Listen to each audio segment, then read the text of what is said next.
Hey everybody, welcome back to Credit for Dropouts. Right now we're going to be going over where to research. I'm Josh. And I'm Miles. And what we're going to be telling you today are just a couple sites that we use personally to find a lot of information on how to do this stuff. I've been given these directly by guys that are very, very high in the credit game. I'm not going to put names out, but if I said their names, you would know who they are. Everybody uses these. This is where a lot of research is done, and it's very credible. I want to give these to you so that you guys go through this. I mean, you're not going to catch up to as many articles as I've read unless you read 10 articles a day for the next year and a half. You'll catch up to me.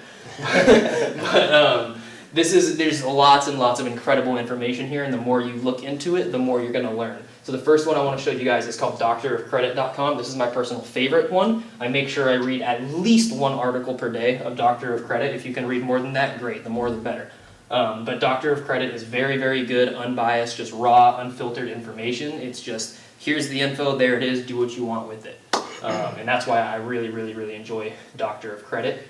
Another thing about Doctor of Credit is he's not an advertiser. Mm-hmm. So you're getting just the raw and the real. Mm-hmm. Yeah, he's not like pushing credit cards on people or saying, go get this because he doesn't get commissions on any of that type of stuff. So it's a really good, credible website.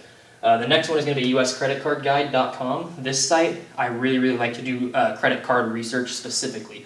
You can find any card that's sitting right here on this table, you'll be able to find through creditcardguide.com. It'll give you a complete detailed idea of all of the benefits, when they recommend to apply for it, if they recommend to not apply for it, when the best sign-up bonuses are, what the current sign-up bonus is, if you can use incognito tabs to get a better sign-up bonus or using a VPN. Probably don't know any of the words that I just said, which is why we're going to be talking about these in future videos. So if you guys want to go ahead and subscribe so you can learn all of this stuff, go ahead, please do that, because we're going to be using a lot of terminology that you probably have never heard before. So we're going to have a whole lesson on just like our terminology and the acronyms that we use so you understand what we're talking about. So make sure you subscribe to learn that. You want to tell us about Reddit, Miles? So I like Reddit because when it comes to manufacturer spending, credit repair, learning about how rewards work, it's just a big community where people come together and they just share their experiences. Mm-hmm. That's one of my favorite things about Reddit in general. Mm-hmm. Going back to US Credit Card Guide, when I get a new card, this is where I'm researching. I want to know what's the highest sign-up bonus historically. There's just so much information. That's a website that there's an app for it. There's even an app for Doctor of Credit. Like Josh, always looking at that website. They're always updating it. There's things regarding credit repair and manufacturer spending and how to apply for your next card that we can get a lot of info from these two websites. For Reddit's great for churning, which we're going to go over what that means, and award travel, which you can kind of gather what that means. But how do we use reward points? How do they transfer over to the next? How do reward points transfer over to like a different airline? Or if you have a Chase card, can you transfer it to Delta? Can you transfer it to American Airlines? And how does that work? Real quick, I just added something over here. In all of these websites, you're going to find somewhere must-read sections. It may not be called that exactly, but it's going to be called something similar to must-reads. Doctor of Credit is going to be up at the top, kind of closer to the right. Click on that. It's called the knowledge base. The knowledge base, yeah, that's right. So make sure you go through the knowledge base because there's 15 different articles of really, really powerful basic information that if you read through that, you're going to be able to understand a lot more. Same with the uscreditcardguide.com. They have their must-read section. Go ahead and go through that. And then also our churning. If you scroll to the side and you scroll down a little bit, it's going to have their best read sections and best article sections, things like that. Go through all of those because you'll learn very powerful information very quickly. And credit boards. This is a great website that I've used and Josh has used. It tells you just the parameters of getting a card. Let's just say I want, I recently got the American Express Business Gold. To get that card, they're very strict on it, so I need to have a certain score, I need to have a certain amount of inquiries in the past 6 months, or not have a certain amount of inquiries in the past 6 months. So this is people giving you real-time information, okay, I got approved for this card, this was my score, this is how many inquiries I have, these are all the other cards I have, this is my age.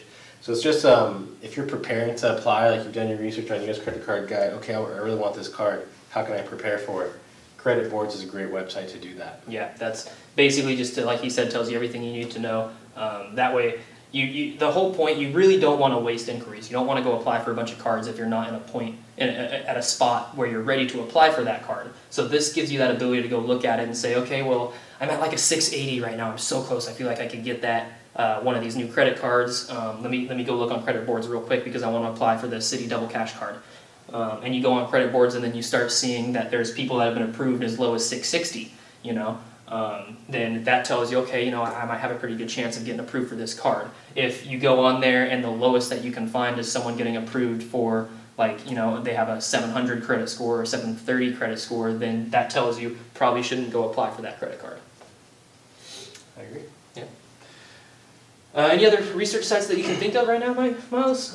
These are the main ones. Yeah. You want to have the apps if you can. You want to research articles. I love use credit card guides just for sign-up bonuses. Another one actually that I didn't put up here, but I do like to follow him pretty often is the Points Guy. Oh, if you're Points Guy. Yeah, the Points Guy has a lot of really good information as well. If you want to go ahead and follow him, you know, he gives out really good information also. He has a lot of good information on how points transfer from one card to an airline or things like that. It's very, I like his site is very detailed. Yeah. He is a marketer. He does make money off his website from like Citibank. So don't apply through his links. If you're applying through any links, personally, I apply through U.S. Credit Card Guide because I've seen the best sign-up bonuses through them. Anywhere else, I mean, they probably still get a commission off of it, off of their links, but I'm okay with doing that because I know I'm getting something, you know, I'm getting the best possible offer through that. I feel like that's a good spot to finish it off there. Okay, we're done.